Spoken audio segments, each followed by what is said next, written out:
Welcome back to another Create Mod video. In this one, we are going to be going over Create 6 cobble generators and how to build them. In Create 6.0, cobble generators are way faster and probably simpler than Create 0.5, and I have two that I'm going to be building in this video. The first one over here is smaller, at about half the size, half the stress units, and half the cobble generation. The larger one, double the size, double the stress units, double the cobble gen. It's all pretty linear. I went over exactly how cobble generators work in a previous video, so definitely check that out if you're interested. But let's get straight into these. So these two cobblestone generators use on this one 10 drills and on this one 20, and were specifically designed to exactly fill one set of crushing wheels or two sets of crushing wheels with this one. The reason I'm doing that is because pretty much all the time you're going to be wanting to like make an iron farm, which requires crushing wheels, or make gravel or sand, which require crushing wheels. So pretty much everything requires crushing wheels.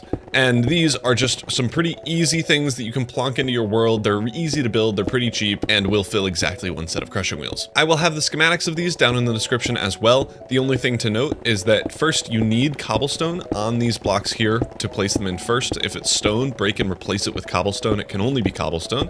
And then make sure you fill one set of drills over here with water, lava on the top, and then over here your lava is going to go in line with the drills here, and then put waterlog drills over on each side there. You'll then need to power it with something that can power 20,000 or 10,000 stress units. All right, that's the schematics out of the way. For everyone that wants to build this by block, you could probably do it just by looking at it. But I will be going over exactly how to do it and how to take items out of it, because for some of these it's a little bit weird since these are two separate vaults. I'm hoping I have everything in my inventory that you're going to need to build this thing. I will have exact item lists for each of these farms down in the description if you want to build it alongside with me, so you can get the exact numbers here, but it'll basically be in multiples of 10 pretty much. So just get 5 of each thing or 10 of each thing, and then you'll probably be good. But we're going to start with the smaller one. You could check the YouTube chapters to go straight to the big one if you wish to do that. But let's get started. In the center of wherever you're building it, you're going to need a 5x7 by 1, 2, 3, 4 block tall area.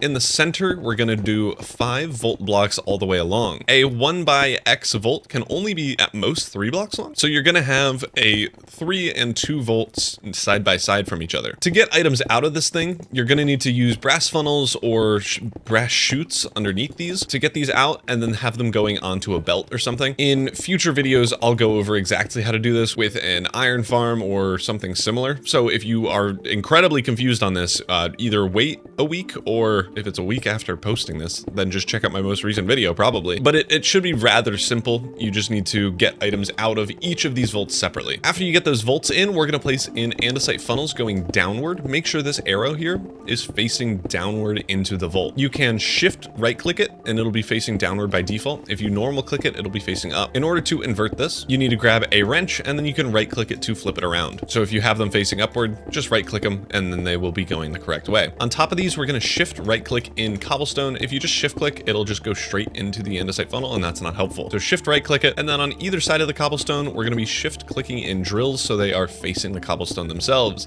Again, if you need to flip this around, right click the side of it with a wrench and it'll rotate itself. Do the same thing on the other side. The reason we do this is because the more drills breaking a cobblestone block, the faster the block will break, the more items we get. Now there is one crucial thing that I forgot, something to hold in our lava. So we're going to be placing in framed glass trapdoors. These are just glass trapdoors basically. They're a create mod, simple basic block. You don't technically need these, you just need a non-flammable block that can be used to prevent lava from flowing out. So glass, stone, whatever.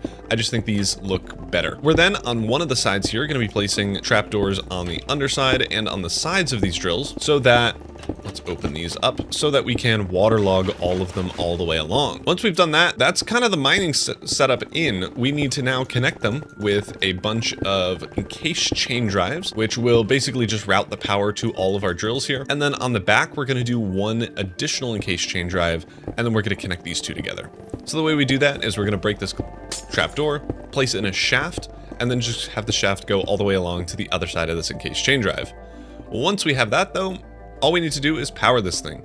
you need something that'll generate 10,000 stress units, which can either be, I think 2 max size windmills will work. That'll generate 16,000, or a bunch of water wheels. I think probably 20, maybe? I would just do the math. Use a stressometer if it feels like it's getting overstressed. But once you connect it to power, these things will start working, and you should see items going into these item vaults. There we go. This is now built. Now let's get started on the bigger cobblestone generator. This thing, again, is going to use 20,000 stress units, so make sure you have the ability to generate that many. And we're going to start with a 3x3 vault right here, one away from the front like so. You should have a 1 block gap in the front here. We're then going to increase this size by 4 more, so we have 5 blocks long in total. Just as a little bit of framing, we're going to need a 7x7 area, and it is going to be 7 blocks tall, so pretty much a perfect 7x7x7. Once we have our item vault in order to get items out, you're just going to need to do a brass funnel on literally any side of this vault. It's just like your basic item transportation stuff. But to get our cobblestone generators in, we're going to do andesite funnels going into the top of the item vault here. Make sure the arrow on all of these funnels is facing downward. If it's facing upward like so,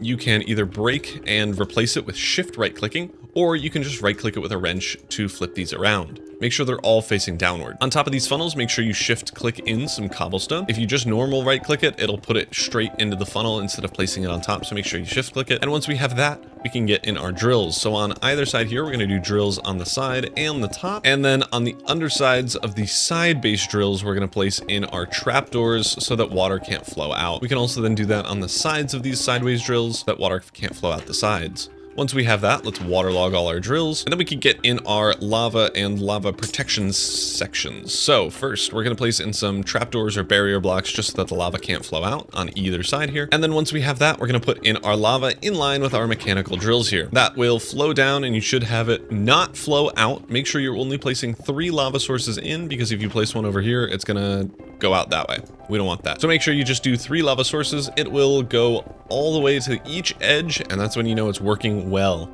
Now we need to get in the power connections for all of these things. So we're going to grab our encased chain drives and go all the way along here on all of the sets of drills. This basically connects them all up. You can see here that these are now connected blocks, which just is showing you that it'll be connected, it'll be working, you'll be good. Then on the back side here, we're going to add in an additional section for these encased chain drives, just so that we can now connect these up together. And then we're also going to need to do the same thing up on the top here so that these can be connected together. The way you connect these doesn't really matter. In the schematic, I connected them in a different way, just with encased chain drives. It literally doesn't matter. The rotation does not matter.